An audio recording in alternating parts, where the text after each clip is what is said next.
கர்த்தர் அதிசயங்களை செய்கிறார். ஊழியங்கள் வழங்கும் ஜீவ வார்த்தை. இந்த நாளிலும் கர்த்தருடைய ஊழியக்காரன் இயேசுவின் நாமத்தில் உங்களை வாழ்த்துகிறேன். இயேசுவின் நாமத்தில் உங்களை ஆசீர்வதிக்கிறேன். நீங்கள் ஆசீர்வாதமாக இருப்பீர்கள். இந்த பூமிக்கு நீங்கள் உப்பாக இருப்பீர்கள், வெளிச்சமாக இருப்பீர்கள், நீங்கள் கனி கொடுப்பீர்கள். உங்கள் வாழ்க்கையில மேன்மை உண்டாவது ஒரு பக்கம், நீங்கள் கனி கொடுத்து அநேகரை ஆண்டொரு பக்கமாய் திருப்புவது மறுபக்கம். அப்படிப்பட்ட காரியங்கள் நடக்கும். இந்த நாளின் ஜீவார்த்தைக்கான வசனம் சங்கீதம் 25:21.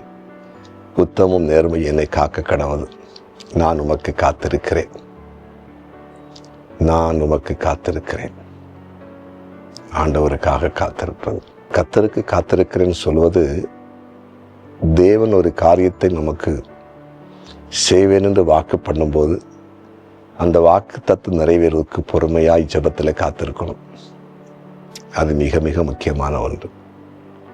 ஆபிரகாமுக்கு தேவன் 75 வயதில் தன்னை வெளிப்படுத்தி, உனக்கு நான் குழந்தை தருவேன்னு சொல்லார். உடனே நடக்கலை. வாக்கு தத்தம் வந்த உடனே இன்னைக்கு பேசுகிற நாளை குழந்தை கிடைக்கல. 25 வருடங்கள் காத்திருக்கிற நிலை இருந்தது. அந்த 25 வருடத்துக்கு பிறகு ஈசாக்கை கொடுக்கிறார். பாருங்களா, இதே போல சில காரியங்கள் வாக்குத்தத்தம் நமக்கு ஆண்டவர் கொடுப்பார். நமக்கு பொறுமையே இருக்காது. கர்த்தர் சொன்னாரே அது செய்வாருங்கிற விசுவாசம் நம்பிக்கை நமக்கு இருக்காது. கொஞ்ச நாள் பார்த்துட்டு தடமாறி பின்வாங்கிடுவோம். 17 வயதில் யோசேப்புக்கு வாக்குத்தத்தம், உன்னை குடும்பத்தில் இருக்கிற மற்றவங்களாம் வணங்கத்தக்கதாக உயர்த்துவேன். 30வது வயதில் நிறைவேறுது. 13 வருஷங்கள். அந்த 13 வருஷம் பாடுகளும் நெருக்கமும் உபத்திரம் தான். கர்த்தர் சொன்னது நிறைவேறும் என்று நினைக்க முடியாது. அவ்வளோ பாடு, அவ்வளோ நெருக்கம். அந்த நிலையில கர்த்தர் எல்லாத்தையும் மாற்றி அமைக்கிறார். வாக்குத்தத்தங்கள் ஒருபோதும் மாறாதுங்க. காத்திருங்க. கர்த்தர் உங்களுக்கு வாக்குத்தத்தம் கொடுத்துருக்கிறாரா? உங்களுக்கு, உங்கள் குடும்பத்துக்கு அல்லது உங்கள் பிள்ளைகளுக்கு, நீங்கள் செய்கிற ஊழியத்திற்கு, உங்கள் வேலைக்கு, வியாபாரத்துக்கு, அது கண்டிப்பாக நடக்கும். என்ன செய்யணும்? நிறைவேறதுக்கு காத்திருக்கணும். காத்திருக்கிறன்னா காத்திருந்து ஜெபித்து நம்பிக்கையோடு இருக்கணும். ஏசப்பா செய்வார்னு. கொஞ்ச நாள் பார்த்துக்கிட்டு மந்திராவதியை தேடி போகிறது, குறி கேட்க போகிறது, நாள் பார்க்க போகிறது, சர்ச்சை போகாமல் இருக்கிறதெல்லாம் செய்யாதீங்க.